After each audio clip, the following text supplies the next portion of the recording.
তাবলিগ জামাতের দুই পক্ষের জন্য স্বরাষ্ট্র মন্ত্রণালয়ের নির্দেশনা। তাবলিগ জামাতের বিবদমান দুই পক্ষের বিষয়ে নির্দেশনা দিয়েছে স্বরাষ্ট্র মন্ত্রণালয়। বৃহস্পতিবার বিকেলে এই নির্দেশ দেওয়া হয়। আগামী শুক্রবার থেকে কাকরাইল মসজিদে তাবলিগ জামাতের মাওলানা সাদ কান্তলবির অনুসারীদের সব গুজারি বা রাত্রি যাপনের কর্মসূচি ছিল। তাদের এই কর্মসূচি থেকে বিরত থাকতে বলা হয়েছে।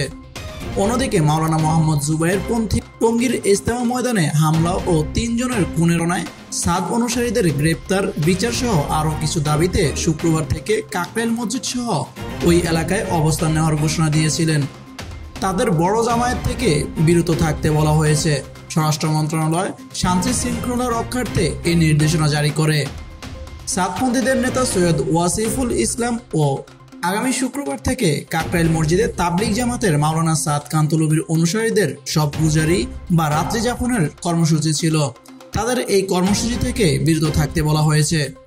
অন্যদিকে মাওলানা মোহাম্মদ জুবায়ের পন্থী টঙ্গীর ইজতেমা ময়দানে হামলা ও ৩ জনের খুনের ঘটনায় সাদ অনুসারীদের গ্রেপ্তার, বিচার সহ আরও কিছু দাবিতে শুক্রবার থেকে কাকরাইল মসজিদ সহ ওই এলাকায় অবস্থান নেওয়ার ঘোষণা দিয়েছিলেন। তাদের বড় জামায়াত থেকে বিরত থাকতে বলা হয়েছে। স্বরাষ্ট্র মন্ত্রণালয় শান্তি শৃঙ্খলা রক্ষার্থে এই নির্দেশনা জারি করে। সাদপন্থীদের নেতা সৈয়দ ওয়াসিফুল ইসলাম ও শুরাই নিজামের মাওলানা মোহাম্মদ জুবাইরের নামে স্বরাষ্ট্র মন্ত্রণালয় থেকে পৃথক চিঠি দেওয়া হয়।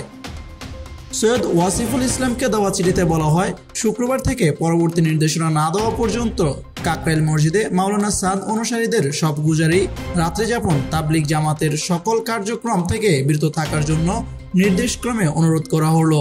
মাওলানা মোহাম্মদ জুবাইরকে চিঠি দেওয়া হয়। চিঠির অনুলিপি ধর্ম মন্ত্রণালয়, সশস্ত্র বাহিনী বিভাগ, পুলিশের মহাপরিদর্শক, প্রতিরক্ষা গোয়েন্দা মহাপরিদপ্তর, বিজিবি, এনএসআই, র্যাবের মহাপরিচালক সহ সংশ্লিষ্ট কর্মকর্তাদের দেওয়া হয়। তাবলিগ জামাতের ভারতের মাওলানা সাদ কান্তলবি ও ঢাকার কাকরাইলের মাওলানা জুবায়ের পন্থীদের মধ্যে ২০১৮ সাল থেকে বিরোধ চলছিল। ১৭ ডিসেম্বর দিবাগত ভোররাতে তা সংঘাত ও প্রাণহানিতে রূপ নেয়। এতে সাদপন্থীদের হামলায় ৩ জন নিহত হন।